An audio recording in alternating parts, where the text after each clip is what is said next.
So the year was 1989.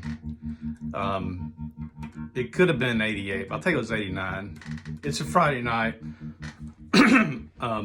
I'm sitting at home, minding my own business with my dad, watching TV. Probably 10:30 at night, something like that. And there's a knock at the door. Could have been a doorbell, but who the hell's that? So I went and answered the door, and it was my friends Chris and Denny. I won't mention any last names, but they were like, dude, hey man, we got some cocaine. Let's hop in your van and go to the beach. And I'm like, well, I'm not really into cocaine, so it's too damn expensive. It destroys your nose. I'm just not into it, never have been. I've probably done it, I don't know, 5, 6, 7, 8 times in my whole life, if that. And that was more of a, hey dude, you want, I never sought it out. But I was like, no, they were like, come on, man, come on. So I was like, okay, fuck it, So we go hop in my van. It's I think it was a 1975 Dodge van, maroon. There was nothing in the back, just carpet, and I had 2 wooden speakers at the very back by the back doors, like house speakers. So we go out to Jacksonville Beach and pull up on one of those oceanfront streets at dead end, and park the van. We got 1 surfboard in the back. So they go back there, cut out the cocaine, and they do theirs, and they said, hey Daryl, you're up. So I went back there and did 1 line and did the second line. About the time I turned up, Denny said, I think the cops just pulled up behind. I think I saw like an unmarked car behind us. So I grabbed the mirror and throw it in the doors. The doors didn't have panels on; they just had a little thing. So I took the mirror and threw it in there and everything. I put my hand on, I think it was a razor blade, and covered it up, going to grab it, and that flashlight comes in the back window. Don't move.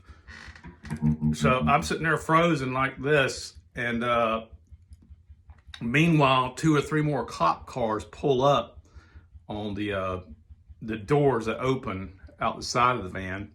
And by this point, the side doors are open, and Chris and Denny have gotten out of the van, and I go to move toward the door.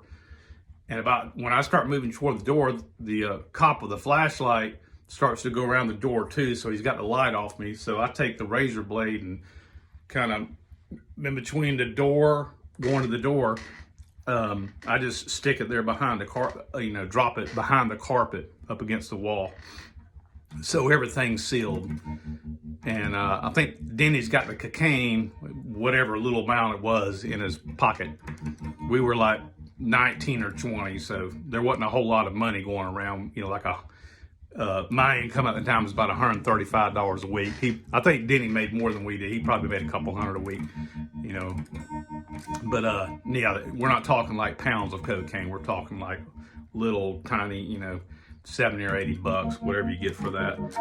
So we get out. They got spotlights on us, and we're just like this. About the time that cocaine starts to kick in, they run our licenses and everything. Basically told us, you boys need to get back to the other side of the river, get back to the west side where you come from. They didn't buy the we're out there to go surfing in the morning story.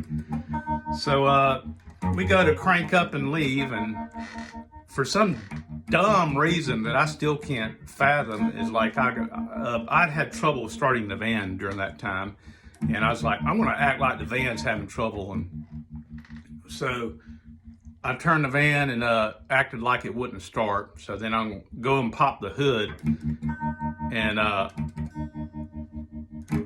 then I go over and ask the cop for his flashlight, tell him something, the van won't start. So he gives me his flashlight. I go over there and I fumble around underneath the hood, acting like something's wrong, then tell one of them, hey, turn it over now. And then it starts up. So I shut the hood back, go get the cop his flashlight back, and go get back, and we go back to the west side. I still to this day have no earthly, I mean, you'd think common sense would prevail and that one would just, hey, they let us go, let's get the fuck out of here. But no, you know, I think that was the cocaine kicking in and, you know, that ego starts going, brrr. But anyway, moral of the story is don't do drugs. And I'm certainly not endorsing any cocaine of all things. That's about the worst thing. That's why I never really got into it, man. Big waste of money. But it was just funny just sitting at home minding my own business on a Friday night, and then like an hour and 15 minutes later, we're sitting outside, you know, the van with spotlights on us. Like, how the fuck did I get here? But anyway, that's that story, and I got more coming. Have a good day.